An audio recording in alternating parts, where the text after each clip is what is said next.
Hello बच्चों, कैसे हो आप सब। आज हम स्टार्ट करेंगे साइंस में चैप्टर नंबर 9 लाइट। तो सबसे पहले ये देखते हैं व्हाट इज लाइट। तो लाइट क्या है? फॉर्म ऑफ एनर्जी है जिससे अपन चीजों को क्या कर पाते हैं, देख पाते हैं। इन एब्सेंस ऑफ लाइट अपन किसी भी चीज को नहीं देख पाएंगे।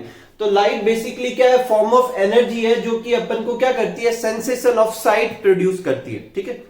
अब ऑब्जेक्ट जो होते हैं अपने यूनिवर्स में जितने भी है उनको दो कैटेगरी में डिवाइड कर सकते हैं, ल्यूमिनस और नॉन ल्यूमिनस।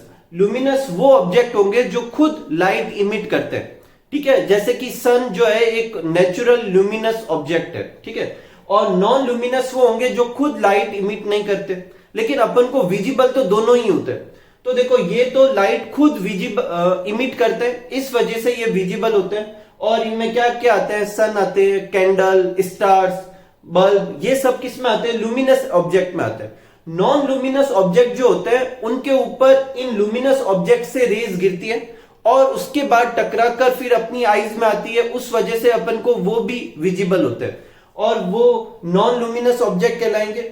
मून जो है वो भी एक नॉन लुमिनस ऑब्जेक्ट है, वो खुद लाइट इमिट नहीं करता, सन की वजह से मून क्या होता है, शाइन करता है। ठीक है। और स्टार और प्लेनेट में भी आपने छोटी क्लास में डिफरेंस देखे होंगे कि स्टार और प्लेनेट दोनों ही रात को स्टार के फॉर्म में विजिबल तो होते हैं, लेकिन स्टार जो होते हैं वो खुद लाइट इमिट करते हैं, जबकि प्लेनेट जो होते हैं वो सन की वजह से विजिबल होते हैं। ठीक है। और बाकी सारी चीजें जैसे भी अपन जिस कमरे में बैठे उस कमरे में हर चीज, कमरा, वॉल, हर थिंग, छोटी से छोटी चीज वो कैसी है, नॉन लुमिनस है, वो खुद लाइट इमिट नहीं कर पाएगी। कोई प्रॉब्लम नहीं इस चीज में। अब आगे सुनना, ऑब्जेक्ट जो होते हैं उनके ऊपर लाइट गिरने के बाद कैसा बिहेव करते हैं उसके बेसिस पे ऑब्जेक्ट तीन तरह के हो सकते हैं, ओपेक, ट्रांसलूसेंट और ट्रांसपेरेंट। तो देखो, सपोज करो कि ये एक ऑब्जेक्ट है और लाइट रेडिएशन आई और इस पे टकराती है और टकराने के बाद ये जो होती है लाइट को अपने अंदर से पास नहीं होने देती, तो ये ऑब्जेक्ट कैसा कहलाएगा, ओपेक। और अपन ऐसे ऑब्जेक्ट के थ्रू एंड थ्रू नहीं देख पाते। जैसे वॉल जो है उसके ऊपर जब लाइट टकराती है तो उसमें से लाइट को पास नहीं होने देती, यही वजह है कि अपन वॉल के दूसरी साइड में नहीं देख पाते। ठीक है।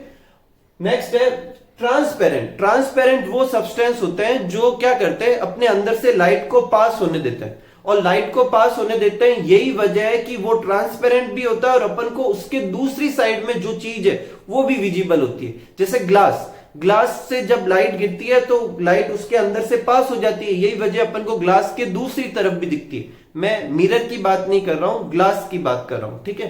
नेक्स्ट है ट्रांसलूसेंट। ट्रांसलूसेंट वो होते हैं जो सम पार्ट ऑफ लाइट को अपने अंदर से पास होने देते हैं, तो वो उनके पीछे का जो भी चीज होती है वो अपन को हल्का हल्का दिखाई देता है, ब्लर सा दिखाई देता है। तो तीन तरह के ऑब्जेक्ट होते हैं, जो लाइट को अपने अंदर से पास नहीं होने देते उन्हें अपन क्या कहेंगे, ओपेक। जो लाइट को थोड़ा बहुत पास होने देते हैं वो क्या होते हैं, ट्रांसलूसेंट। और जो लाइट को पूरी तरह से पास होने देते हैं वो क्या कहलाएंगे, ट्रांसपेरेंट। कोई प्रॉब्लम नहीं। एक और चीज, वैसे तो अपन ने ये देखा है कि लुमिनस ऑब्जेक्ट क्या करता है, लाइट इमिट करता है, तो लाइट का सोर्स क्या होने चाहिए, लुमिनस ऑब्जेक्ट होने चाहिए। लेकिन अपने लिए वो सोर्स होगा जहां से लाइट अपने पास आ रही है, जहां से अपन एक्सपीरियंस कर रहे हैं। सपोज करो कि मैं किसी बकेट को देख रहा हूं, तो उस बकेट से जो लाइट आ रही है मेरे लिए बकेट क्या है, एक सोर्स का काम करेगी। हालांकि बकेट खुद वो लाइट इमिट नहीं कर रही, उस पर पहले लाइट गिरी होगी और वहां से लाइट टकरा कर मेरी तरफ आ रही होगी। ठीक है। लेकिन अपने लिए ऑब्जेक्ट वो होगा जहां से लाइट आ रही है। ठीक है। अब आगे देखते हैं, जो सन से या व्हाइट लाइट जो होती है, जैसे ट्यूबलाइट की लाइट जो होती है वो, और सनलाइट जो होती है वो व्हाइट लाइट होती है और उसके अंदर 7 कलर्स होते हैं विबग्योर पैटर्न में। ठीक है। Violet, indigo, blue, green, yellow, orange और रेड, इन सब के मिक्स होकर वो आगे एक साथ क्या करती है, ट्रेवल करती है और अपन को व्हाइट फॉर्म में क्या होती है, विजिबल होती है। जब ये लाइट किसी ऑब्जेक्ट के ऊपर गिरती है, ठीक है, when the light fall on the object then the object absorb few colour of light and reflect the rest of colour. जब किसी ऑब्जेक्ट पे गिरती है तो वो क्या करता है, ऑब्जेक्ट कुछ कलर को तो एब्जॉर्ब कर लेता है और कुछ कलर को क्या करता है, रिफ्लेक्ट कर देता है। जो रिफ्लेक्ट होने के बाद, मतलब उसके टकराने के बाद जो पार्ट वापस निकलेगा वो जब अपनी आई में गिरता है तो अपने आंख में, अपने आई में 3 लेयर होती है, उसमें से एक लेयर होती है रेटिना। जब उधर गिरता है तो अपन को वो ऑब्जेक्ट क्या होता है, विजिबल होता है। तो एक चीज तो अपन क्या सीखे कि ऑब्जेक्ट, कोई भी ऑब्जेक्ट अपन को विजिबल कब होगा, जब उस ऑब्जेक्ट पे लाइट गिरेगी, लाइट उससे टकरा कर जब अपनी आंखों में जाएगी तो अपन को विजिबल होगी, एक तरीका ये। और दूसरा तरीका, अगर वो ऑब्जेक्ट खुद लुमिनस हो तो डायरेक्ट उससे जो लाइट अपनी आंखों में आ रही है तो अपन को वो विजिबल होगा। अब दूसरी चीज सुनना, मैंने बोला कि जब उस ऑब्जेक्ट पे लाइट गिरती है तो वो कुछ पार्ट को एब्जॉर्ब कर लेता है और कुछ पार्ट को रिफ्लेक्ट करता है। तो जो पार्ट रिफ्लेक्ट होता है उसके करस्पॉन्डिंग कलर अपन को दिखाई देगा उस ऑब्जेक्ट का। इसको अच्छे से समझो। सपोज करो कि एक ऑब्जेक्ट है और उसके ऊपर लाइट गिरी और इस विबग्योर में से उसने सारी लाइट को एब्जॉर्ब कर लिया, वी भी कर लिया, आई भी कर लिया, बी भी कर लिया, वाई भी कर लिया, ओ भी कर लिया, आर भी कर लिया, लेकिन ग्रीन को नहीं एब्जॉर्ब किया। तो ग्रीन उधर से निकल के आगे जाएगा और अपनी आंख में गिरेगा। तो अपनी आंख के लिए वहां से कैसी लाइट आ रही है? ग्रीन कलर की। तो मुझे वो ऑब्जेक्ट कैसा विजिबल होगा? ग्रीन कलर का विजिबल होगा। इसका क्या मतलब है कि जिस ऑब्जेक्ट पे लाइट गिरने के बाद वो जिस कलर को एब्जॉर्ब नहीं करता, वो ऑब्जेक्ट वैसे ही कलर का क्या होगा? विजिबल होगा। ठीक है। अगर ऑब्जेक्ट पे लाइट गिरा और सारे कलर को एब्जॉर्ब कर ले, मतलब वहां से कुछ भी नहीं आ रहा, तो वो ब्लैक को शो करेगा। तो ऑब्जेक्ट कैसा दिखेगा? Black colour. अगर उस ऑब्जेक्ट पे लाइट गिरी और लाइट गिरने के बाद वो सारे कलर को रिफ्लेक्ट कर देता है, तो अगेन सारे 7 कलर एक साथ आएंगे, तो वो मेरे को कैसे विजिबल होंगे? व्हाइट। ठीक है। लेकिन अगर ऑब्जेक्ट उसमें से कुछ पार्ट को एब्जॉर्ब करता है और कुछ को रिफ्लेक्ट, तो वो बाकी के कलर का आएगा। जैसे बुक में एक एग्जांपल है कि एप्पल जो है वो रेड कलर का है। तो जैसे एप्पल पे लाइट गिरी है विबग्योर, तो एप्पल ने V, I, B, G, Y, O सारों को एब्जॉर्ब कर लिया, सिर्फ आर को रिफ्लेक्ट किया, बोले तो रेड कलर को रिफ्लेक्ट किया। जब ये रेड कलर अपनी आंख में आया तो अपने आंख को ऐसे लगता है कि सामने से जो ऑब्जेक्ट पड़ा है, जो कि बेसिकली एप्पल है, वहां से कैसी रेज आ रही है? रेड कलर की। तो अपन को वो ऑब्जेक्ट कैसा दिखाई देता है? रेड कलर का। ठीक है। तो if object absorb some colour and reflect other, then the object appear in other colour, colour corresponding to reflected colour. तो अपन को वो ऑब्जेक्ट कैसे कलर का दिखाई देगा? जैसे वो रिफ्लेक्टेड कलर का जो भी आउटपुट होगा उन सब के मिक्सर का, वैसे कलर का दिखाई देगा। जैसे when light fall on apple it absorb all colour except red and reflect red. और वो रेड जब अपनी आंख में आता है तो अपन को एप्पल कैसे दिखाई देने लगता है? रेड कलर का दिखाई देने लगता है। इसमें कोई प्रॉब्लम नहीं, एकदम आसानी से समझ में आ गया। एक और एग्जांपल से आपको ये समझाता हूं, अगर आपको अभी भी ये डाउट हो इस चीज पे। जैसे प्लांट जो होते हैं उसकी लीफ जो होती है वो कैसे कलर की दिखती है? ग्रीन कलर की। इसका मतलब प्लांट के ऊपर, लीफ के ऊपर जब लाइट गिरती है तो वो ग्रीन के अलावा बाकी सारी लाइट को एब्जॉर्ब करता है और ग्रीन कलर को क्या करता है? रिफ्लेक्ट करता है। इसका मतलब वो ग्रीन को एब्जॉर्ब नहीं करता। अब मैं इसे आपको एक प्रैक्टिकल प्रूफ से बताता हूं। जब प्लांट को सिर्फ ग्रीन कलर की लाइट दे तो उनका फोटोसिंथेसिस बिल्कुल जीरो हो जाता है। क्यों? क्योंकि ग्रीन कलर गिराने पर ग्रीन तो वो एब्जॉर्ब भी नहीं करते, तो एब्जॉर्ब नहीं करेंगे तो फोटोसिंथेसिस कैसे होगा? तो प्लांट जो है वो, उनकी लीफ ग्रीन कलर का होने का मतलब वो ग्रीन को एब्जॉर्ब नहीं कर रहे, ग्रीन के अलावा बाकी सारी चीजों को एब्जॉर्ब कर रहे। ठीक है। तो आगे बढ़ते देखो। नेक्स्ट है नेचर ऑफ लाइट। लाइट कैसी होगी? तो देखो, इसको समझाने से पहले मैं आपको एक चीज बताता हूं कि एनर्जी किस तरीके से मूव कर सकती। तो एनर्जी दो तरीके से मूव कर सकती। किसी भी चीज का मोशन, एक होता है कंटिन्यूअस फ्लो। जैसे मान लो पानी का फ्लो है, जैसे एक कंटेनर से दूसरे कंटेनर में मान लो मैंने पाइप कनेक्ट कर रखा है और वहां से पानी ऐसे लगातार फ्लो हो रहा है, तो ये जो कंटिन्यूअस फ्लो होता है इसको कहते हैं वेव फॉर्म। क्या कहते हैं? वेव। और एक हो सकता है डिसकंटिन्यूअस फॉर्म में। तो लाइट कैसे फ्लो करती है? कंटिन्यूअसली फ्लो करती है या डिसकंटिन्यूअस फ्लो करती है? तो कुछ साइंटिस्ट पहले ये मानते थे, जैसे आपकी बुक में नाम नहीं दे रखा, हाइगन करके कुछ साइंटिस्ट थे, उन्होंने बोला कि लाइट जो होती है वो वेव नेचर की होती है, बोले तो एनर्जी का कंटिन्यूअस ट्रांसफर होता है। और उन्होंने इस नेचर को मानकर लाइट की बहुत सारी प्रॉपर्टी को एक्सप्लेन भी किया, जैसे रिफ्लेक्शन, रिफ्रैक्शन, ये दो तो आपको इस चैप्टर में करने भी है, इंटरफेरेंस, डिफ्रैक्शन, ये सारी चीजों को उन्होंने क्या किया? एक्सप्लेन किया। अब ये जो दो टर्म है इसको अगर समझाने लगेंगे तो टॉपिक थोड़ा सा आउट ऑफ सिलेबस हो जाएगा। आप हायर क्लासेज में इनको डिटेल में करेंगे। ठीक है। अभी के लिए ये याद रखो कि लाइट की ये प्रॉपर्टी होती है और ये सारी प्रॉपर्टी अपन वेव नेचर से एक्सप्लेन कर सकते हैं। लेकिन फिर लाइट की कुछ ऐसी प्रॉपर्टी होती है जैसे photo electric effect, black body radiation, उन्हें अपन वेव नेचर से नहीं समझा सकते, उन्हें अपन पार्टिकल या फोटोन नेचर से समझा सकते हैं। बोले तो उनमें ऐसे मानना पड़ता है कि जो लाइट एनर्जी है वो डिसकंटिन्यूअस टुकड़ों के फॉर्म में क्या करती है? ट्रेवल करती है। तो डिसकंटिन्यूअस माने तो ये सारे एक्सपेरिमेंट एक्सप्लेन कर पाते हैं, लेकिन ये नहीं कर पाते। तो फिर एक साइंटिस्ट आए, डी ब्रॉगली, क्या नाम था उनका? De Broglie.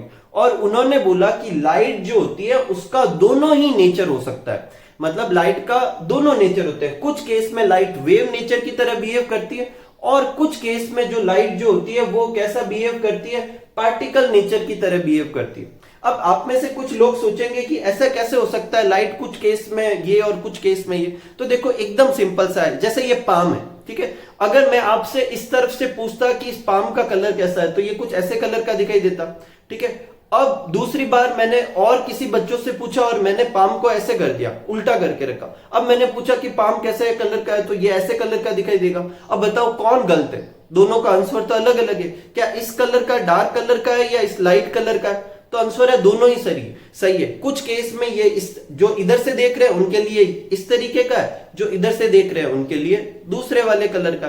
ठीक वैसे वैसे लाइट कुछ केस में वेव की तरह फ्लो करेगी, प्रॉपर्टी शो करेगी, और कुछ केस में लाइट जो होती है वो पार्टिकल नेचर की तरह शो करती है। और डी ब्रॉगली ने बोला कि ये चीज क्या कहलाएगी, ड्वेल नेचर ऑफ लाइट। बोले तो लाइट की डबल नेचर होती है, ठीक है। तो the according to de Broglie gave dual nature of light and said light behave as wave and as particle. Light जो होती है वेव की तरह भी बिहेव करती है और पार्टिकल की तरह भी बिहेव करती है, ठीक है। तो ये आप अच्छे से नोट कर लीजिए, फिर अपन चैप्टर में आगे की तरफ बढ़ते हैं। ये एक और पॉइंट आप नोट कर लेना उस ड्वेल नेचर ऑफ थ्योरी के नीचे कि at present dual nature of light is represented as wave packet in quantum mechanics. Quantum mechanics में एट प्रेजेंट जो लाइट की जो ड्वेल नेचर है उसे वेव पैकेट के फॉर्म में रिप्रेजेंट करते हैं। और इस थ्योरी के अकॉर्डिंग क्या है कि लाइट जो है वो एनर्जी के पैकेट होते हैं जिन्हें फोटोन कहते हैं। जो फोटोन जो होते हैं वो कभी वेव की तरह बिहेव करते हैं और कभी किसकी तरह बिहेव करते हैं, पार्टिकल की तरह।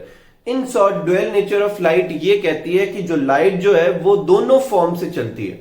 बोले तो कुछ प्रॉपर्टी उसकी जो है वो वेव प्रॉपर्टी से अपन एक्सप्लेन कर सकते हैं, ये मानकर कर सकते हैं कि लाइट जो है वो वेव नेचर की है। और कुछ प्रॉपर्टी को एक्सप्लेन करने के लिए अपन को ये मानना पड़ेगा कि लाइट जो है वो कैसे नेचर की है, पार्टिकल नेचर की। कोई प्रॉब्लम नहीं, आगे बढ़ते हैं। इस चैप्टर में अपन को दो प्रॉपर्टी लाइट की करनी है, एक रिफ्लेक्शन और एक रिफ्रैक्शन। और ये दोनों प्रॉपर्टी अपन लाइट की वेव नेचर मानकर कर सकते हैं, ठीक है। तो आगे बढ़ते देखो, नेक्स्ट है linear propagation of light. Linear मतलब लाइन, प्रोपोगेशन मतलब आगे बढ़ना। तो इसका मतलब यह है कि जो लाइट जो है वो स्ट्रेट लाइन फॉलो करते हुए क्या करती है, आगे बढ़ती है, ठीक है। तो linear propagation of light means light travel in a straight line. अब ऐसे बहुत सारे प्रॉपर्टी है लाइट की या बहुत सारी ऐसी चीजें हैं जिससे अपन ये प्रूफ कर सकते हैं कि लाइट जो है वो लीनियर फॉर्म में आगे मूव करती है। ऐसा ही एक फिनोमेनन है शैडो फॉर्मेशन। शैडो आम भाषा में जिसे छाया बनना कहते हैं, वो भी किसकी वजह से होता है, लाइट के लीनियर प्रोपोगेशन की वजह से होता है। जैसे सपोज करो कि ये ट्री है और यहां से लाइट आ रही है तो अपन ट्री की यहाँ नीचे शैडो देख पाते हैं। अब ये शैडो क्यों बनी, क्योंकि लाइट जो थी वो स्ट्रेट लाइन पाथ फॉलो करते हुए आ रही थी और ये जो ट्री जो था वो एक ओपेक ऑब्जेक्ट था जिसके अंदर से लाइट पास नहीं हो पा रही थी। तो उसने लाइट का जहां जहां पाथ को क्या किया, ऑब्स्ट्रैक्ट किया, वहां नीचे आगे की तरफ लाइट पहुंची नहीं और वहां पर डार्क सा एक फिगर लाइट बन जाता है जो कि ठीक वैसा ही होता है जैसे ओपेक ऑब्जेक्ट होता है और वही अपना क्या कहलाता है, शैडो। अगर ये लाइट स्ट्रेट लाइन में नहीं होती तो यहां से मूव करके ऐसे ऐसे मूव करके नीचे आ जाती, ऐसे साइड में से मूव करके इधर आ जाती, तो फिर ये शैडो फॉर्मेशन नहीं होता। तो शैडो बनना लाइट के लीनियर प्रोपोगेशन को क्या करता है, डिनोट करता है, ठीक है। तो linear propagation of light means light travel in a straight line. Shadow formation is one such case which prove that light travels in a straight line. When light fall on the opaque object, some part of light is obstructed by object, so shadow is formed. ठीक है, कोई problem नहीं, आगे बढ़ते देखो। Next लेते हैं रे ऑफ लाइट। देखो रे ऑफ लाइट क्या है, इसको समझो। जब लाइट किसी सोर्स से निकलती है तो वो हर डायरेक्शन में मूव करती है, हर तरफ, ऊपर नीचे आगे पीछे सब तरफ। लेकिन जब अपन इस चैप्टर में चीजों को समझने के लिए डायग्राम ड्रॉ करेंगे तो अपन क्या करेंगे, लाइट को सोर्स से किसी एक पर्टिकुलर डायरेक्शन में एक लाइन से डिनोट करेंगे। ये जो लाइन है उसे ही अपन क्या कहेंगे, रे, ठीक है। तो light emitted a source travel in all direction but to understand certain properties light may be considered to travel from one point to another along a straight line path. एक पॉइंट से दूसरे पॉइंट तक straight line path से follow करते हुए अपन line को समझ सकते हैं, और सोर्स से वो किसी पर्टिकुलर डायरेक्शन में होगी, और ये जो लाइन ड्रॉ करेंगे वो ही अपनी क्या होगी, रे। ठीक है, path joining the two point and such a straight path is known as ray of light. ठीक है, अगर मान लो यहां पर सोर्स है और मेरे को इस तरफ बताना है कि लाइट आ रही है, तो यहां से यहां की तरफ एक लाइन ड्रॉ करेंगे, स्ट्रेट लाइन, और फिर उसकी डायरेक्शन के लिए एरो बना देंगे। ये जो लाइन ड्रॉ की है ये क्या कहलाएगी, रे। ठीक है, अगर मान लो एक लाइन ड्रॉ करता हूं तो रे, ऐसी बहुत सारी पैरेलल लाइनें ड्रॉ कर देता हूं तो इसे कहेंगे बंडल। क्या, ठीक है, बीम ऑफ लाइट, सॉरी, इसे क्या कहेंगे, बीम ऑफ लाइट। तो bundle of ray is known as beam of light. कोई प्रॉब्लम नहीं, आगे बढ़ते देखो। नेक्स्ट अपना जो टॉपिक है वो फर्स्ट टॉपिक है रिफ्लेक्शन ऑफ लाइट। देखो इसको, चैप्टर को अच्छे से समझो। इस चैप्टर में हाफ पार्ट में आपको रिफ्लेक्शन करना है और हाफ पार्ट में आपको रिफ्रैक्शन करना है। रिफ्लेक्शन समझने के लिए अपन मिरर बहुत सारे कॉनकेव, कॉन्वेक्स, प्लेन, मिरर वगैरह सब करेंगे, और रिफ्रैक्शन समझने के लिए अपन लेंस स्टडी करेंगे। ठीक है, ये इस चैप्टर का वो सीन रहेगा। अब स्टार्ट करते हैं। सबसे पहले रिफ्लेक्शन ऑफ लाइट। तो रिफ्लेक्शन ऑफ लाइट क्या होता है? रिफ्लेक्शन का मतलब लाइट का किसी ओपेक सब्जेक्ट के सरफेस पे जाके टकरा कर वापस आ जाने, उसी मीडियम में वापस आ जाने को अपन क्या कहेंगे, रिफ्लेक्शन। आपने पिछले साल साउंड का रिफ्लेक्शन किया था कि साउंड किसी सरफेस पे टकरा कर वापस आ जाती है, इसको क्या कहते हैं, रिफ्लेक्शन ऑफ साउंड। ठीक वैसे वैसे लाइट भी रिफ्लेक्शन देती है। तो the phenomenon of bouncing of light to the same medium after striking a surface is known as reflection of light. Light का किसी सरफेस पे टकरा कर वापस आ जाना क्या कहलाता है, वापस बाउंस बैक हो जाना, उसे अपन क्या कहेंगे, रिफ्लेक्शन कहेंगे। ठीक है, इस डायग्राम से अपन समझ सकते हैं। ये जो नीचे ग्रीन कलर की लाइन शो की है ये सरफेस है, और उसके नीचे ऐसे ऐसे लाइनें शो की है, ये डिनोट कर रही है कि लाइट जो है इसको इसके अंदर नहीं जा सकती, इसको पास नहीं कर सकती। मतलब एक तरह की पॉलिश या डिनोट करने के लिए अपन ने ऐसे शो किया है। तो अब लाइट रे आई, और जो लाइट रे आती है उसको अपन कहेंगे इंसिडेंट रे। क्या कहेंगे, इंसिडेंट रे। ये इस पॉइंट पे टकराएगी और टकरा कर वापस ऐसे चली जाएगी। जो पाथ से वो वापस जाएगी वो रे क्या कहलाएगी, रिफ्लेक्टेड रे। क्या कहलाएगी, रिफ्लेक्टेड रे। और ये जो पॉइंट है जहां पर ये टकराई थी इसे कहेंगे पॉइंट ऑफ इंसिडेंट। ठीक है, तो ये रिफ्लेक्शन को शो कर रही है। देखो एक रे आई, टकराई, वापस उसी मीडियम में चली गई। अब इसकी कुछ और प्रॉपर्टी समझाने के लिए अपन क्या करते हैं, ये सरफेस जो है, सरफेस के परपेंडिकुलर एक इमेजिनरी लाइन ड्रॉ करते हैं। देखो इस पूरे चैप्टर में कहीं पे भी अगर मैं डॉट डॉट डॉट डॉट करके अगर कुछ लाइन ड्रॉ करता हूं तो इसका मतलब वो रियल में नहीं, अपन ऐसे एज्यूम कर रहे हैं कि यहां पर कुछ है। ठीक है, तो ये एक नॉर्मल अपन ने एज्यूम किया। नॉर्मल बोले तो परपेंडिकुलर, और ये परपेंडिकुलर किसके साथ परपेंडिकुलर है, जिस सरफेस पे लाइट गिर रही है उस सरफेस के साथ परपेंडिकुलर। ये याद रखना आप। ठीक है, तो यहां से ये dot dot dot dot dot करके यहां पे लाइन खींचती। अब इस नॉर्मल के साथ ये इंसिडेंट रे जितना एंगल बनाएगी उसे एंगल आई कहेंगे। इस नॉर्मल के साथ ये रिफ्लेक्टेड रे जितना एंगल बनाएगी उसे क्या कहेंगे, एंगल आर। तो अपने रिफ्लेक्शन के डायग्राम में सब चीजें अपन को एक्सप्लेन है। ये जो रे आ रही है इसे इंसिडेंट रे कहते हैं, ये जो टकराने के बाद वापस जा रही है इसे रिफ्लेक्टेड रे कहते हैं, और ये जो परपेंडिकुलर खींचा है इसे नॉर्मल कहते हैं। नॉर्मल के साथ जो एंगल बना उसे एंगल आई, रिफ्लेक्टेड रे जो नॉर्मल के साथ एंगल बना रही है उसे एंगल आर। कोई प्रॉब्लम नहीं। अब आगे बढ़ते हैं, लॉ ऑफ रिफ्लेक्शन।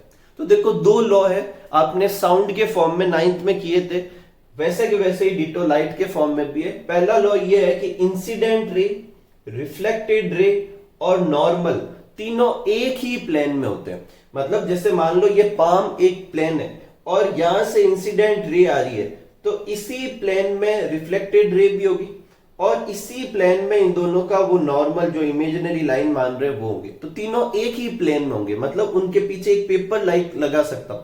ऐसे नहीं कि रिफ्लेक्टेड रे तो ऐसे आ रही, सॉरी इंसिडेंट रे तो ऐसे आ रही है, रिफ्लेक्टेड ऐसे चली गई और नॉर्मल जो है वो वैसे हो गया। 3 डायमेंशन नहीं होगा, 2 डायमेंशन। ये सब जो है वो एक ही प्लेन में होंगे। ठीक है, अगर मान लो रे ऐसे आ रही है तो वो ऐसे ही जाएगी। ठीक है, और उनका नॉर्मल भी इसी लाइन में होगा। ठीक है, तो ये तीनों एक ही प्लेन में होते हैं। दूसरा जो लॉ है वो है कि जो एंगल ऑफ इंसिडेंट और एंगल ऑफ रिफ्लेक्शन वो एक दूसरे के बराबर होते हैं। अगर इस I की वैल्यू 30 डिग्री है तो इस R की भी वैल्यू कितनी होगी, 30 डिग्री ही होगी। ठीक है, ये दोनों हमेशा बराबर होते हैं। तो एंगल I इक्वल टू क्या होगा, एंगल R। इसको और अच्छे से समझाता हूं, आपको हल्का सा डाउट रह सकता है तो इस एग्जांपल से क्लियर हो जाएगा। ये एक सरफेस है और एकदम इस सरफेस के परपेंडिकुलर एक लाइट गिर रही है। ठीक है, तो बताओ कि एंगल I की और एंगल R की वैल्यू क्या होगी। ठीक है, अब देखो आप में से कुछ बच्चे ऐसे सोच रहे होंगे कि सपोज करो ये सरफेस ऐसी थी और ये लाइट ऊपर से ऐसे आ रही थी, तो आप में से कुछ बच्चे सोच सकते हैं कि एंगल I कितना रहा होगा, 90 रहा होगा, लेकिन ऐसा नहीं है। देखो एंगल I जो है वो इंसिडेंट रे का एंगल सरफेस के साथ नहीं मेजर करते, उसे किसके साथ मेजर करते, नॉर्मल। तो सबसे पहले अपन को क्या करना पड़ेगा, एक नॉर्मल ड्रॉ करना पड़ेगा।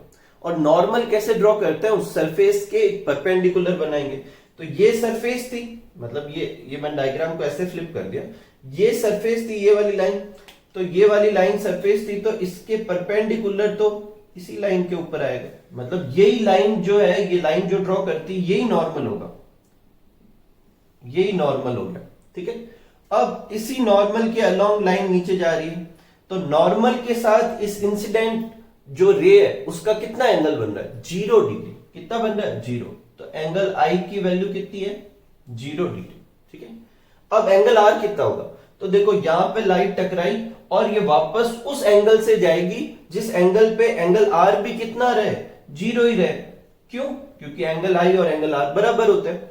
अब 0 रहने के लिए इसको क्या करना पड़ेगा, नॉर्मल के साथ 0 डिग्री बनाना है। तो ये नॉर्मल यही लाइन थी, तो इसी पाथ पे इसको वापस जाना पड़ेगा, ऐसे टकराएगी और ऐसे ही वापस चली जाएगी। ठीक है, ये तो आप सब गैस कर सकते थे कि ये लाइट ऐसे आई और ऐसे ही वापस गई, लेकिन ये एंगल क्या है, आप एंगल 90-90 लिख देते हैं। 90-90 नहीं है, पहले अपन एक परपेंडिकुलर ड्रॉ करेंगे और उस परपेंडिकुलर के अलोंग ही ये लाइन आ रही है, इसका मतलब 0 डिग्री एंगल ऑफ इंसिडेंट, तो रिफ्लेक्शन भी कितना होगा, 0, और इसी के अलोंग ये वापस चली जाएगी। ठीक है, तो ये अपने रिफ्लेक्शन और ये रिफ्लेक्शन के लॉ।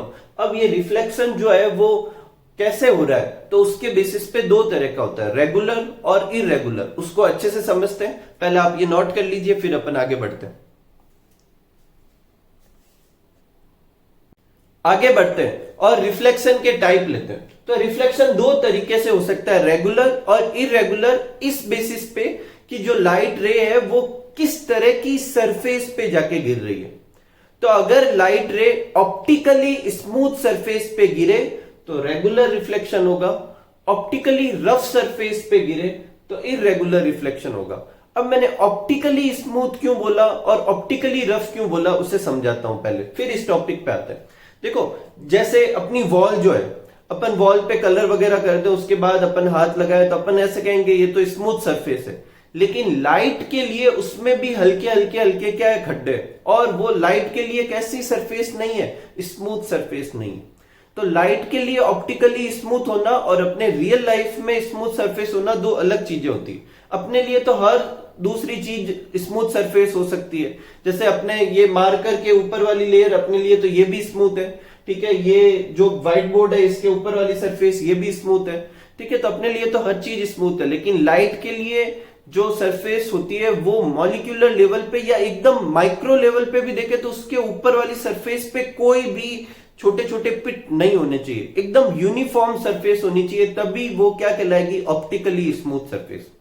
अगर ऐसी सरफेस पे लाइट गिरती है तो क्या होगा देखना, जैसे ये बीम ऑफ लाइट आई जिसमें 3 रे बनाई, तीनों रे इस पे टकराई और टकराने के बाद वापस पैरेलल बीम ऑफ रे के फॉर्म में वापस चली गई, ऐसा रिफ्लेक्शन क्या कहलाता है, रेगुलर रिफ्लेक्शन, जिसमें रिफ्लेक्शन के बाद जो रेज निकलती है वो पैरेलल एक ही डायरेक्शन में जाती है, उसे अपन क्या कहेंगे, रेगुलर रिफ्लेक्शन।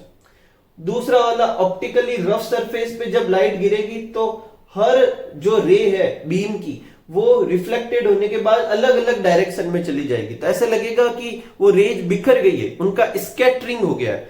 इस तरह का रिफ्लेक्शन इरेगुलर रिफ्लेक्शन और डिफ्यूज रिफ्लेक्शन कहलाता है। कोई प्रॉब्लम नहीं। अब इनके इंपैक्ट समझना, अच्छे से सुनना। अगर मान लो यहां एक ऑब्जेक्ट है, ठीक है, और उस ऑब्जेक्ट से ये रेज ऐसे आ रही है और फिर टकराकर ऐसे जा रही है, तो यहां पर जो पर्सन होगा उसको ये ऑब्जेक्ट दिखेगा, ना कि ये सरफेस दिखेगी। मतलब रेगुलर रिफ्लेक्शन की वजह से अगर यहां कोई पर्सन इस रेगुलर रिफ्लेक्शन को देख रहा है, सपोज करो ये एक मार्कर है यहां पर और इस मार्कर से ये इधर आ रही थी और फिर टकराकर मेरी आंख में गई, तो मुझे ये सरफेस नहीं, मुझे ये क्या दिखता है, ये मार्कर दिखेगा। ऐसा रिफ्लेक्शन होता है मिरर में।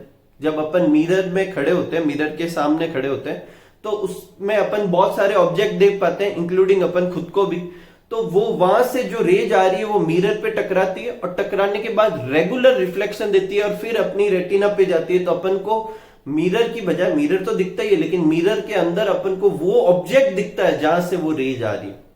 लेकिन इररेगुलर रिफ्लेक्शन में क्या होता है, लाइट रेज आती है और ऐसे डिफ्यूज हो जाती है, तो यहाँ पे जो पर्सन होगा उसकी आंख में ये सारी रेडिएशन, सारी रेज तो जाएगी नहीं। तो ऐसे केस में पर्सन को वो ऑब्जेक्ट ना दिखकर ये सरफेस दिखती है। जैसे वॉल के सामने मैं जब खड़ा होता हूं और उस पर भी तो लाइट रेज गिर रही है और फिर मेरी आंखों में आ रही है, फिर मेरी इमेज उसमें क्यों नहीं दिख रही, या उसमें कमरे के जो वॉल के, सॉरी अपने रूम के जो बाकी के ऑब्जेक्ट है वो क्यों नहीं विजिबल हो रहे, क्योंकि वॉल जो है वो कैसा रिफ्लेक्शन दे रही है, इररेगुलर रिफ्लेक्शन। तो रेगुलर रिफ्लेक्शन होने पर अपन को वो ऑब्जेक्ट दिखाई देता है सरफेस पे जहां से वो रेज आ रही है, और इररेगुलर रिफ्लेक्शन में अपन को सिर्फ वो सरफेस दिखाई देती है। ठीक है, अब आगे बढ़ते हैं, ये हुआ क्यों ऐसे अलग अलग। तो देखो अपन ने एक पॉइंट पढ़ा था कि जो इंसिडेंट रे है वो नॉर्मल के साथ जितना एंगल बनाएगी, रिफ्लेक्टेड रे भी उतना ही बनाएगी। इस वाले केस में देखो ये एकदम स्मूथ सरफेस है, तो अगर यहाँ पॉइंट ऑफ इंसिडेंट पे मैं नॉर्मल खींचूं तो सबके नॉर्मल एक दूसरे के पैरेलल होंगे। तो पहली रे इंसिडेंट एंगल नॉर्मल के साथ जितना एंगल बनाएगी, दूसरी रे भी उतनी ही बनाएगी, तीसरी रे भी उतनी ही बनाएगी। इसी वजह से उनका रिफ्लेक्शन भी क्या होगा, एक जैसी डायरेक्शन में ही होगा, क्योंकि रिफ्लेक्शन भी वापस क्या होना चाहिए, इंसिडेंट के जितना जितना होना चाहिए। इसको समझो, देखो जैसे मान लो ये स्मूथ सरफेस है, ये फर्स्ट लाइन आई और फर्स्ट लाइन के लिए मैं यहाँ क्या बनाता हूं, नॉर्मल बनाता हूं, तो सेकेंड लाइन के लिए भी मैं नॉर्मल इसके पैरेलल ही बनाऊंगा, क्योंकि ये स्मूथ सरफेस है एकदम सीधी। लेकिन जब रफ सरफेस लेता हूं, देखो ये रफ सरफेस ली और मान लो दो पॉइंट लेता हूं, एक यहां पर और एक मान लो यहां पे लेता हूं, तो यहां पे जब लाइट गिरी तो यहां पर तो नॉर्मल ये हुआ, लेकिन जब लाइट यहां पर गिरी तो इसके नॉर्मल मूल्य, तो सरफेस के नॉर्मल अपन ड्रॉ करते हैं, तो इसके नॉर्मल, ये नॉर्मल खींचा। ठीक है, तो अब ये वाला एंगल जितना होगा, जितना जितना ये होगा, तो ये लाइट ऐसे जाएगी। इसमें ये एंगल जितना होगा उतना उतना ये होना चाहिए, लाइट ऐसे चली जाएगी। समझ रहे हैं? तो वो इरेगुलर सरफेस होने की वजह से जो एंगल ऑफ इंसिडेंट हो रहा है वो सबके लिए अलग अलग हो रहा है, तो एंगल ऑफ रिफ्लेक्शन भी अलग अलग होगा और उसकी वजह से जो रिफ्लेक्टेड रेज है वो अलग अलग डायरेक्शन में जाएगी। आपकी बुक में इतना डिस्क्रिप्शन नहीं है, सिर्फ डेफिनेशन है, लेकिन मैं आपको समझाना चाहता हूं कि कारण क्या है, तो आपको समझ में आया होगा। इस वाले केस में क्या होगा, सारी रेज का एंगल ऑफ इंसिडेंट सेम है, तो एंगल ऑफ रिफ्लेक्शन भी सेम है और वो पैरेलल ही जाएगी। इस वाले केस में क्या होगा, एंगल ऑफ इंसिडेंट अलग अलग होगा, तो एंगल ऑफ रिफ्लेक्शन भी अलग अलग आएगा, कारण रफ सरफेस है। रेगुलर रिफ्लेक्शन में क्या होता है कि जो रिफ्लेक्टेड रे आती है वो पैरेलल ही आती है, तो अपन को वो ऑब्जेक्ट दिखाई देता है जहां से वो रेज आ रही है, जबकि इसमें वो सरफेस दिखाई देती है जहां पर रिफ्लेक्शन हो रहा है। कोई प्रॉब्लम नहीं।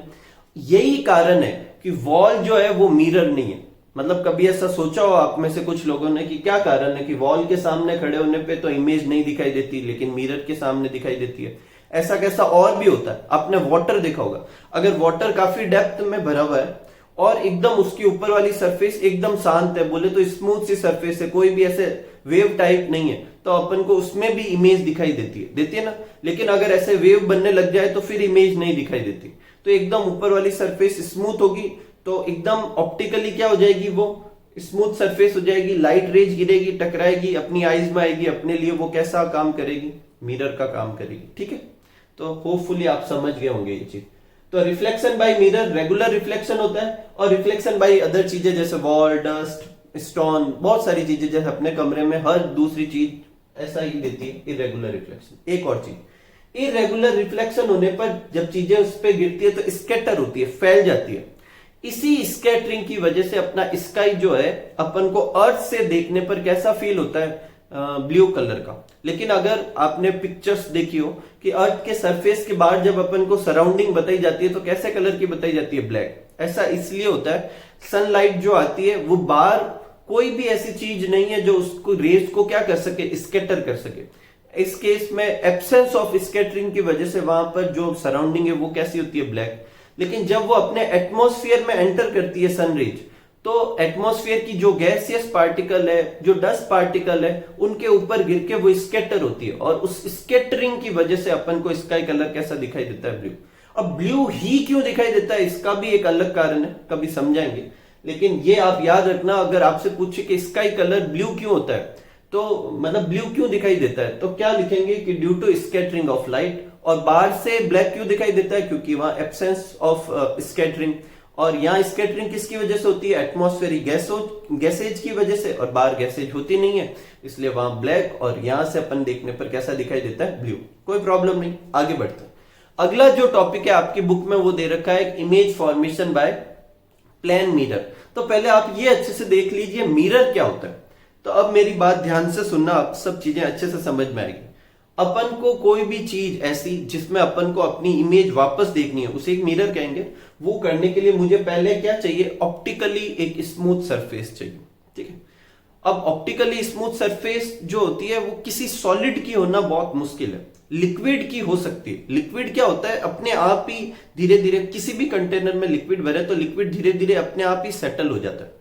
तो क्या किया जाता है, ग्लास बनाया जाता है। ग्लास बेसिकली आप जब और स्टडी करेंगे आपको पता चलेगा, ग्लास जो बेसिकली है हाइपर कूल्ड लिक्विड है, मतलब उसे मेल्ट करके फिर लिक्विड फॉर्म में भर दिया जाता है। जब वो अपने आप ही लिक्विड होगा तो अपने आप ही उसके ऊपर वाली सरफेस कैसी हो जाएगी, एकदम यूनिफॉर्म सरफेस हो जाएगी। और वो जब बाद में ग्लास में कन्वर्ट होगा तो उसकी ऊपर वाली सरफेस स्मूथ हो गई। तो एक काम तो हो गया, अपन को ऊपर वाली सरफेस मिल गई। कैसी सरफेस मिल गई, स्मूथ सरफेस। लेकिन एक और काम होना चाहिए, उस सरफेस से रिफ्लेक्शन भी होना चाहिए। लेकिन ग्लास तो आपको पता ट्रांसपेरेंट होती है, उस पर लाइट रेज गिरेगी एंड थ्रू निकल जाएगी। तो रिफ्लेक्शन कराने के लिए ग्लास के पीछे की तरफ अपन को एक रिफ्लेक्टिंग सरफेस भी लगानी पड़ेगी। जनरली ये रिफ्लेक्टिंग सरफेस सिल्वर की होती है, ठीक है, क्योंकि सिल्वर एक अच्छा रिफ्लेक्टर होता है, ठीक है। लेकिन डायरेक्ट सिल्वर क्यों नहीं यूज करते, क्योंकि सिल्वर की ऊपर वाली सरफेस कैसे नहीं होगी, स्मूथ नहीं होगी। तो ग्लास लिया जाता है ताकि आगे वाली लेयर स्मूथ रहे, और उसके पीछे अगर मैं सिल्वर लगाऊंगा तो सिल्वर भी उसके अलोंग क्या होगा, अरेंज होगा, तो वो भी कैसा हो जाएगा, एकदम ऑप्टिकली स्मूथ सरफेस हो जाएगा। तो मिरर जो होता है आपने ध्यान से देखना आज अच्छे से, सबसे आगे ग्लास हो, उसके जस्ट पीछे लेयर ऑफ सिल्वर होती है जो कि रिफ्लेक्टिंग सरफेस का काम करती है, और वो लेयर निकल ना जाए इसलिए सबसे पीछे कलर्ड लेयर होती है। आपने ग्लास को पीछे से देखा होगा तो रेड कलर का, ऑरेंज, ग्रे कलर का, किसी भी कलर का दिखाई देता है। तो सबसे पीछे एक कलर्ड प्रोटेक्टिव लेयर लगा दी जाती है। तो सबसे आगे ग्लास, फिर एक रिफ्लेक्टिंग लेयर ऑफ सिल्वर, और फिर कलर्ड। ये जो स्ट्रक्चर बनेगा वो अपना क्या है, मिरर। तो मिरर की डेफिनेशन देखते हैं कि glass with reflecting surface which is obtain bye polishing one side of glass. और ये कैसे ऑब्टेन किया जाता है, ग्लास की कोई एक सरफेस अपन को क्या कर देनी है, पॉलिश कर देनी है, वो भी किससे, रिफ्लेक्टिंग सरफेस से, ठीक है। दोनों तरफ करने का क्या मतलब, एक ही तरफ करनी है, ठीक है। अब ये जो ग्लास ले रहे हैं वो ग्लास कैसा है, अगर वो ग्लास जो है वो एक स्ट्रेट लाइन और प्लेन है तो वो मिरर कैसा कहलाएगा, प्लेन मिरर। अगर वो ग्लास जो ले रहे हैं अपन किसी स्फेरिकल ग्लास, एक स्फेयर है ग्लास का, उसको कट कर दिया। सपोज करो कि ये एक स्फेरिकल ग्लास था और इसको मैंने इतना सा कट कर दिया, ठीक है, और इस ग्लास को मैं यूज लेता हूं मिरर बनाने के लिए, तो ये कैसा कहलाएगा, स्फेरिकल मिरर, ठीक है। तो क्या लिखेंगे, a mirror which have straight और plain reflecting surface, a mirror which have spherical और कर्व्ड रिफ्लेक्टिंग सरफेस, वो क्या कहलाएगा, स्फेरिकल मिरर, ठीक है। अब प्लेन रिफ्लेक्टिंग सरफेस है ऐसे, तो पॉलिश इस तरफ करो या इस तरफ करो, दोनों में से किसी भी तरफ करो, कुछ पता ही नहीं चलेगा। तो प्लेन मिरर तो एक ही तरह के होता है। लेकिन जब स्फेरिकल मिरर है, तो जैसे मान लो ये अपने ऐसे सरफेस मिली, तो अब पॉलिश अपन दो तरफ कर सकते हैं, इस तरफ कर सकते हैं अंदर वाली साइड में, और पॉलिश बाहर वाली साइड में भी कर सकते हैं। तो दो अलग तरह के मिरर बनेंगे। अब आगे बढ़ने से पहले एक चीज और समझाता हूं। सपोज करो ये ग्लास है और मैं पॉलिश इस साइड में करता हूं, तो मुझे इस तरफ से मिरर थोड़ी दिखाई देगा, मिरर कहां दिखाई देगा, दूसरी तरफ। मतलब पॉलिश इस साइड करेंगे तो मिरर दूसरी साइड में होगा। तो अगर मैं इस तरफ पॉलिश करता हूं तो मिरर इधर है, अगर मैं इस तरफ पॉलिश करता हूं तो मिरर कहां होगा, इस तरफ होगा, कोई प्रॉब्लम नहीं। अब मेरी बात ध्यान से सुनना, अगर मैंने पॉलिश की बाहर वाली साइड में तो मिरर का हुआ अंदर वाली साइड में, और अंदर वाली साइड बोले तो ऐसे, ये क्या बन रही है, केव, गुफा बन रही है। तो अंदर वाली साइड में मिरर है, केव वाली साइड में मिरर है, तो उसे कहेंगे कॉनकेव मिरर। ये क्या होगा, कॉनकेव मिरर। और अगर अपन ने जो पॉलिश जो है वो मैंने गलत बना दिया, पॉलिश जो है वो अपन कहां कर दे, अंदर कर दे, ठीक है, पॉलिश अंदर कर देंगे तो मिरर कहां होगा, बाहर वाली साइड में, तो ये क्या कहलाएगा, कॉन्वेक्स मिरर। ठीक है, वापस रिपीट कर देता हूं, पॉलिश अंदर और बाहर दो तरफ कर सकते हैं, पर मिरर किस साइड में बन रहा है उस बेसिस पे कॉनकेव और कॉन्वेक्स होंगे। अगर मिरर अंदर वाली साइड में बन रहा है तो कॉनकेव, बोले तो केव वाली साइड में, और मिरर अगर बाहर वाली साइड में तो उसे क्या कहेंगे, कॉन्वेक्स।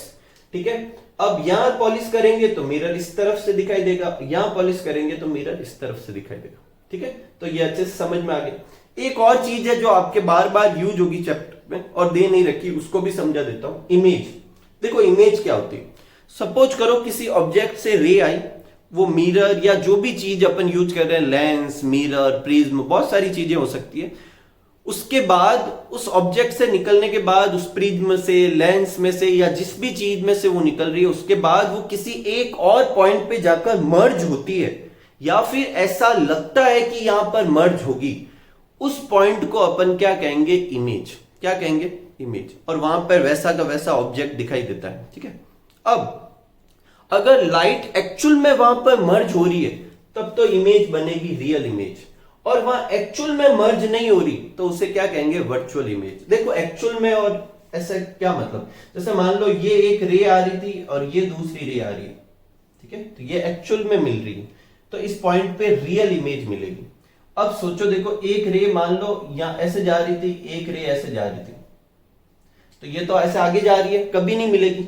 लेकिन अगर मैं इसे ऐसे समझूं कि ये पीछे, अगर इनको मैं पीछे खींचूं, अब रे है तो पीछे से भी तो आ रही होगी, तो अगर पीछे डॉट डॉट करके मिलो तो ऐसा लग रहा है कि यहां पर ये मिली होगी, तो ये वर्चुअली मिलना, मतलब रियल में नहीं मिल रहा है, यहां पे ऐसे लग रहा है कि यहां पे मिली होगी, तो ऐसे केस में वर्चुअल इमेज बनेगी। जब अपन इस चैप्टर में आगे डायग्राम बनाएंगे तो आप देखेंगे कहीं कहीं पे रे एक्चुअल में जाके क्रॉस करती तो वहां रियल इमेज बनेगी, कहीं कहीं पे अपन पीछे की तरफ ऐसे एक्स्ट्रा प्लॉटिंग करके मर्ज करवाएंगे जबरदस्ती, तो वो पॉइंट पे जो इमेज बनेगी वो वर्चुअल। एक और तरीका है क्राइटेरिया, जैसे रियल इमेज, जैसे आप कभी मूवी हॉल में गए हो तो सिनेमा में जो पीछे की तरफ से जो रे जाती है, ठीक है, वो रे पर्दे पे जाकर गिरती है और पर्दे पे सच में मिल रही है, तो वो जो इमेज बन रही है पर्दे के ऊपर वो कैसी है, रियल इमेज। अगर मैं पर्दे और उस जो वो बीम आ रही है उसके बीच में खुद खड़ा हो जाऊं तो मेरे चेहरे पे भी वो बनने लगती है, होता है ना ऐसा।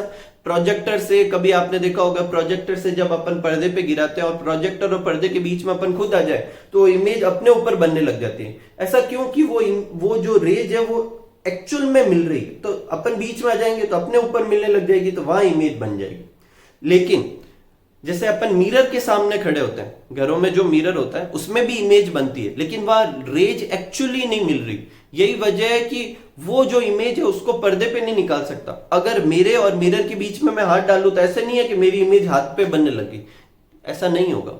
तो वो जो मिरर के अंदर जो इमेज बन रही है वो कैसी होती है, वर्चुअल इमेज होती है। प्लेन मिरर की बात कर रहा हूं, और मिरर में अलग अलग तरह की बनेगी, अभी आगे देखेंगे अपन। ठीक है, एक और पॉइंट है जिससे बड़ी आसानी से पहचान सकते हैं, और ये एक दूसरे के उल्टे होंगे हमेशा, मतलब साथ में होंगे हमेशा। अगर इमेज रियल है तो वो हमेशा ही इन्वर्टेड होगी। मतलब अगर मैं इस मार्कर की अगर मैं इमेज बनाऊं तो मार्कर की इमेज कैसी आएगी, ये अगर ऐसे है तो मार्कर की इमेज ऐसे आएगी, तो वो रियल इमेज। अगर ये ऐसे और ऐसे कैसे अपराइट ही इमेज बन रही है तो वो कैसी होगी, वर्चुअल इमेज। अब देखो मिरर में, देखो मिरर में जो इमेज बनती है, अपन ऐसे सीधे खड़े रहते हैं तो मिरर में भी अपन को सीधे ही दिखाई देता है, ऐसे थोड़ी दिखाई देता है टांग ऊपर और सर नीचे, ऐसा नहीं होता ना।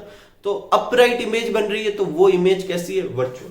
तो हमेशा अपराइट और इरेक्ट और स्ट्रेट इमेज जो बनेगी वो वर्चुअल होगी, इन्वर्टेड इमेज जो होगी वो कैसी होगी, रियल। ये सारे पॉइंट आपके इस चैप्टर को और अच्छे से समझने में काम आएंगे, तो ये आप नोट कर लीजिए। फिर अपन नेक्स्ट टॉपिक करते हैं। आगे बढ़ते हैं और नेक्स्ट लेते हैं image formation by plane mirror. तो इसको अच्छे से समझते हैं कि प्लेन मिरर से इमेज कैसे बनती है, फिर अपन प्लेन मिरर से जो इमेज बनेगी उसकी प्रॉपर्टी नोट करेंगे, और सबसे लास्ट में एक डेरिवेशन से अपन प्रूफ करेंगे कि जो प्लेन मिरर से इमेज बनती है उसकी डिस्टेंस मिरर से जितनी होती है उतनी की उतनी डिस्टेंस ऑब्जेक्ट की भी मिरर से होती है। तो सबसे पहले देखते हैं, सपोज करो कि यहां पर एक ऑब्जेक्ट है और ये अपना प्लेन मिरर है। एक चीज मैं आपको बता दूं, इमेज बनाने के लिए आपको कम से कम 2 रे यूज करनी है। 2 से ज्यादा भी रे हो सकती है और होगी भी, लेकिन अपन को 2 रे शो करनी है और उससे अपन इमेज बना सकते हैं। वो 2 रे आप जिस डायरेक्शन में भी यूज करना चाहे कर सकते हैं, लेकिन उनको जब वो सरफेस पे या फिर जब मिरर पे गिर रही है या बाद में लेंस आएंगे तो लेंस से पास होगी, जो भी है उस पे आपको, अगर मिरर है तो रिफ्लेक्शन के लॉ लगाकर यूज करने, और लेंस होंगे तो रिफ्रैक्शन के लॉ लगाकर यूज करने। तो देखो सबसे पहले देखते हैं, देखो यहां से एक रे अपन सीधी लेते हैं, ये सीधी आएगी। अब देखो अब ये सीधी आने के बाद वापस जाएगी कैसे? तो देखो ये अपना मिरर था और इसके अपन परपेंडिकुलर एक नॉर्मल खींचते हैं, तो ये नॉर्मल के साथ 0 डिग्री बनाते हुए आ रही है। इसका मतलब ये वापस नॉर्मल के साथ कितना 0 डिग्री बनाते हुए भी वापस चली जाएगी।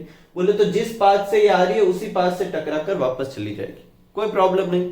तो एक रे तो ऐसे जा रही, दूसरी रे देखो यहां पर आई, यहां टकराई, टकराने के बाद ऐसे चली गई। अब ये बताने के लिए कि ये रिफ्लेक्शन के लॉ फॉलो कर रहे हैं, यहां पर एक अपन परपेंडिकुलर खींच देते हैं इमेजिनरी, जिसे अपन नॉर्मल कहेंगे। ठीक है, ये नॉर्मल के साथ ये वाली रे कितनी एंगल आई बना रही है, तो ये जाने वाली रे एंगल आर बनाएगी और ये दोनों क्या होंगे, इक्वल होंगे। ठीक है, अब देखो ये वाली लाइन जो है वो ऐसे जा रही है और ये वाली लाइन ऐसे जा रही है, तो ये तो कभी भी एक दूसरे से नहीं मिलेगी, ये तो और दूर होती हुई जाएगी। लेकिन अगर मैं इन दोनों लाइन को एक्स्ट्रा प्लॉट करूं पीछे की तरफ, यहां से इसको डॉट डॉट डॉट डॉट करके पीछे की तरफ ले जाऊं, इधर से भी डॉट डॉट करके पीछे की तरफ ले जाऊं, तो ये पॉइंट आ जाएगा। ऐसा लगेगा कि ये दोनों रे देखो, ऐसे देखो, ये दोनों रे इस पॉइंट से निकल रही है, ये ऐसे निकलते हुए सीधी जा रही है, एरो का साइन भी सही है, और ये ऐसे निकलते हुए सीधी जा रही है। तो ये वाला जो पॉइंट होगा इस पे इमेज दिखेगी। लेकिन क्या मेरे को ये बताओ, इस पॉइंट पे एक्चुअल में रे मिली है या ऐसा लग रहा है कि यहां पे मिलेगी? तो आंसर है ऐसा लग रहा है कि यहां पे मिलेगी। तो कैसी इमेज बनेगी? वर्चुअल इमेज बनेगी। कैसी बनेगी? वर्चुअल। और वर्चुअल इमेज हमेशा कैसी होती है? इरेक्ट। तो 2 प्रॉपर्टी तो अपन को पता चल गई कि ये इमेज जो बनेगी प्लेन मिरर से वर्चुअल होगी और कैसी होगी? इरेक्ट। इसको अपन ऐसे भी समझ सकते हैं, सपोज करो ये जो ऑब्जेक्ट यहाँ पे बना है इसको मैं यहाँ पे यहां तक एरो खींच के यहाँ बनाऊं, अपराइट, एक सीधा एरो ऐसे सीधा एरो से बनाऊं, तो यहाँ पे भी ये पॉइंट ऐसा क्या ऐसे ही है, मैं इधर भी ऐसा कैसे ही बनाऊंगा, तो ये सीधा है तो ये सीधा ही बन रहा है। ठीक है, तो अपराइट इमेज बनती है। ठीक है, 2 प्रॉपर्टी होगी। तीसरी प्रॉपर्टी, यहां पर ये यहां से लेकर यहां तक जितनी डिस्टेंस होगी, यहां से लेकर यहां तक भी डिस्टेंस उतनी की उतनी होगी। बोले तो ऑब्जेक्ट की मिरर से डिस्टेंस और इमेज की मिरर से डिस्टेंस दोनों क्या होगी?